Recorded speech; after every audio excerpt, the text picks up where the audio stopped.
This is fit to be read, and I don't do things the typical way. I'm taking some liberties with, if you like this, read this. I'm Michael Leverts, and as I already said, this is fit to be read.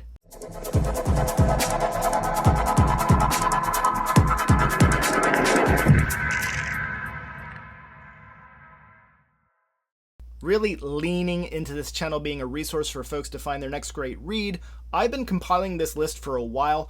I like this trend a lot because the idea is to match book recommendations with reading experiences that you've already enjoyed. To do this, I couldn't sit down and rush it. It had to happen organically. When a strong connection or match popped into my mind, I explored it, and then I jotted it down on my ongoing notes document.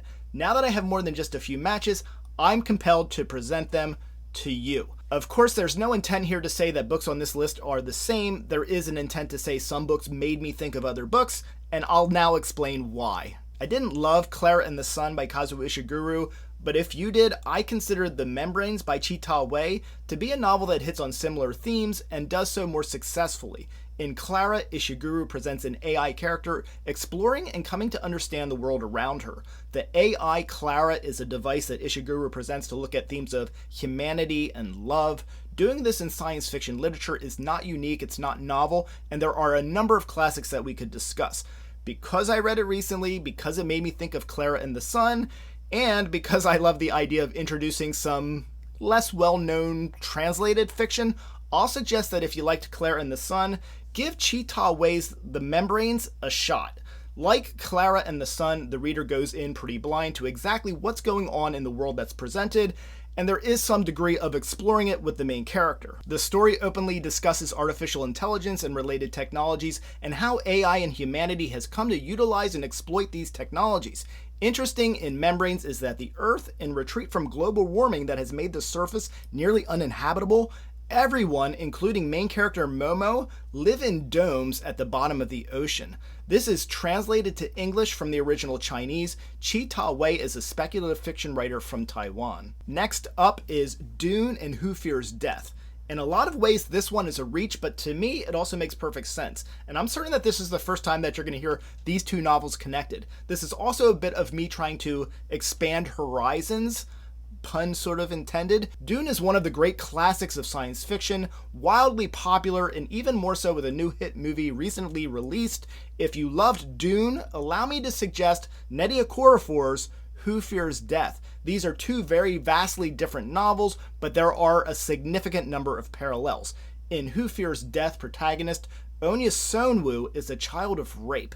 Unlike Paul Atreides, she is an outcast among her people, though like Paul Atreides, she is an outsider among the people, at least at first. The setting is post-apocalyptic future Africa, the Sudan. The reader will witness Onye's backstory and a coming of age, and eventually find her wandering the desert, either to die or in search of her rapist military general father. The parallels are going to revolve around wandering through the desert, interaction with indigenous desert dwellers, mystical powers or abilities, a supporting cast of mysterious elders and political leaders who know more about these powers than the protagonist does, and a protagonist who just might be the one that the legends speak of. I don't present this suggestion as a read that will make you relive your enjoyment of Dune, but rather as a diverse and dynamic read that may broaden the scope of your focus into areas of science fiction and fantasy that you might not have considered previously. If you love the well-paced mystery of Piranesi and the secrets held in its halls, you might well also enjoy the equally well-paced story and reveal to be found in Emily St. John Mandel's 2022 release, Sea of Tranquility.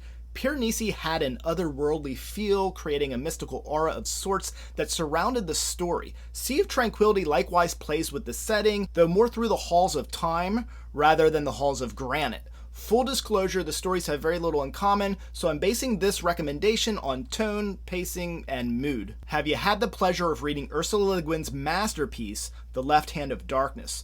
While noteworthy for its groundbreaking gender themes, what really stood out for me was a relationship between two beings alien to one another, traversing the hostile terrain of an icy planet. Ancillary Justice also plays with gender. The only pronouns used, with only a few exceptions, are she and her. While that is interesting, it also pales in comparison to the curious relationship between two characters who may certainly be considered alien to one another. Ancillary Justice is a very interesting space opera and follows Breck and Ancillary, a transport ship, a modified cyborg of sorts, but for now let's just say the consciousness of a sentient ship now residing in an organic humanoid body. Breck is on a revenge mission against the powers that be and those responsible for destroying her ship.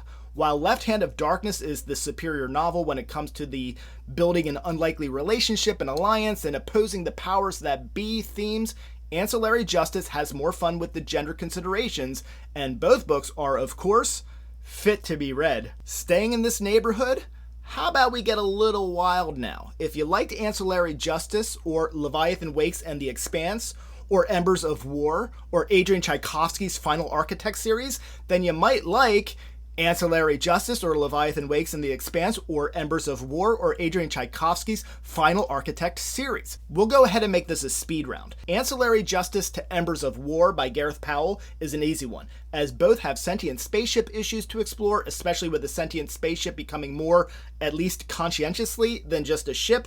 That's selling Embers a bit short though. Embers is a terrific space opera with a ragtag crew of misfit spacers attempting to, among other things, locate someone who is missing. Sound familiar?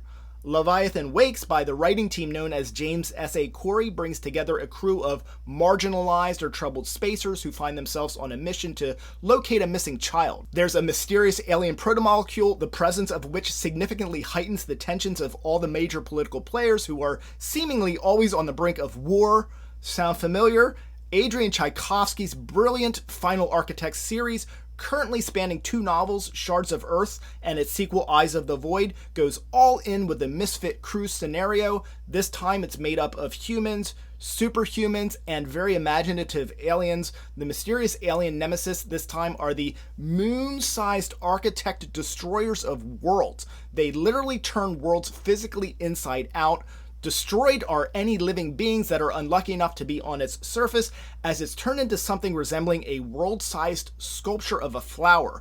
Figuratively speaking, like the protomolecule in the Expanse, the inexplicable presence of the mysterious architects turns the politics of the galaxy inside out. Human and alien worlds teeter on the brink of massive interstellar war. Getting even more into the nitty-gritty with the Expanse and the Final Architect series, you'll also find similar well-choreographed fight scenes in close and confined quarters on spaceships.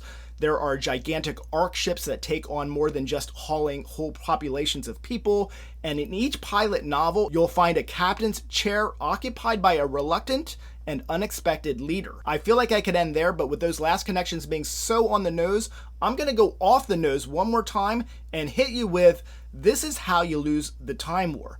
If you enjoyed Amal El-Mutar and Max Gladstone's This Is How You Lose the Time War, it's not out of the realm of possibility, how is that for non-committal or hedging your bets, that you'll find Adam Roberts' The Thing Itself an interesting and enjoyable read. Both of these feature queer relationships, philosophical questioning about the relativity of space and time, and our perceptions of each. Even that is an unfair hollow promise from me. Queer relationships are much more central in one than in the other. Both do feature constantly moving action, but one is fast and replaces depth with action, and then the Roberts novel takes its time, though it does read fast and it's very deep. The stories are very different, and I'm recommending the connection for what they don't do rather than what they do. Insert lowbrow doo-doo joke here. Moving on.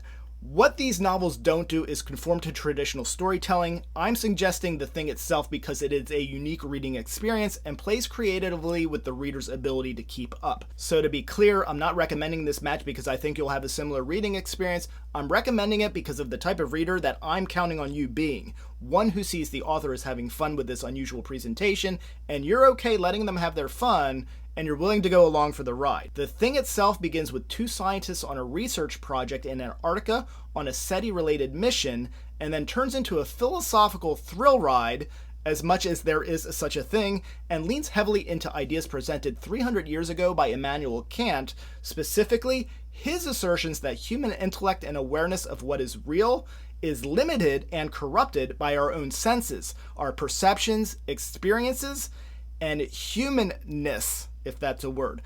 Thank you for watching. I'm Michael Leverts, and this is Fit to be Read.